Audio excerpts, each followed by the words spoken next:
In this video, we're going to talk about some Facebook Live best practices, and these are as recommended by Facebook. Now, the first thing that Facebook recommend is that you let people know ahead of time when you're going to broadcast.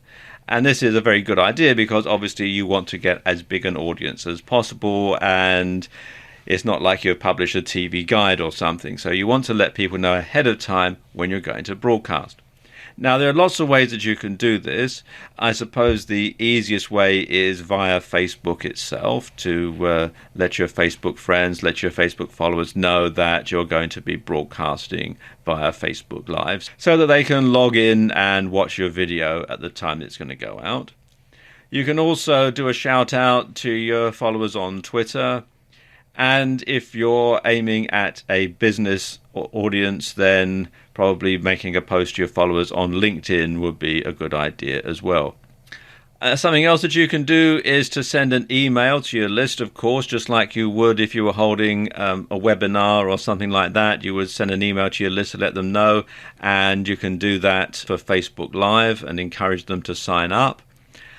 And of course, you should post the date and time on your blog so that your blog followers can tune in. And also anybody who happens to find your blog through an internet search can also log in and find out when your broadcast is going out.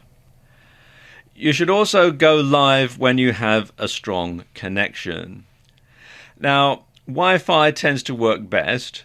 But if you can't find a nearby network, then you'll want a 4G connection. Now, I know that 4G isn't available everywhere.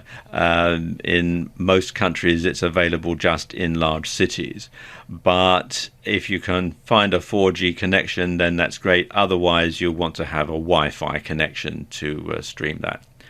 And if you have a weak signal, the Go Live button will be grayed out, and you won't be able to broadcast. So you want to make sure that you've got that ahead of time before you start to do your broadcast. When you're planning when you're going to do it from, you want to make sure that it is somewhere where you're going to get a nice strong signal.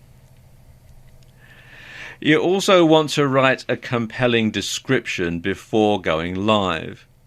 And a great description will capture fans' attention and help them understand what your broadcast is all about. And that means they're more likely to watch it right through to the end, and they're more likely to hear your message in its entirety. You should also ask your viewers to follow you and receive notifications when you go live. So call out that your audience can tap on the follow button on live videos and videos that were live, and then opt in to get notifications the next time that you go live. So again, it gives them more notifications so that they'll know ahead of time when your broadcast is going to go out. And you want to say hello to commenters by name and respond to their comments. Because one of the great things about Facebook Live is that you can communicate with your audience. They can send you comments which you can read as you're making your video, and then you can respond to them in real time. And your audience will be thrilled to hear you mention their name and answer their questions when you're live. And you should broadcast for longer periods of time to reach more people. Because the longer you broadcast, the more people are likely to discover you, and they're going to invite their friends on Facebook to watch the video. Now, Facebook recommends that you go live for at least 10 minutes, and you can stay live for up to 90 minutes. So you've got a lot of scope there, a lot of time that you can use. And finally, Facebook recommend that you be creative and go live often.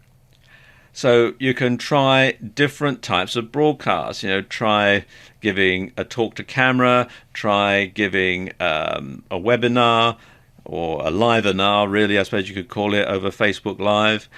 You could try a how-to, lots of different things just to keep your audience interested, to keep them coming back for more. Don't do the same thing over and over again, because that's just going to be boring.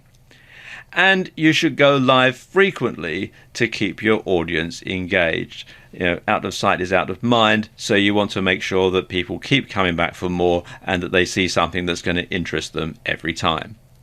So there you go, just a few Facebook Live best practices.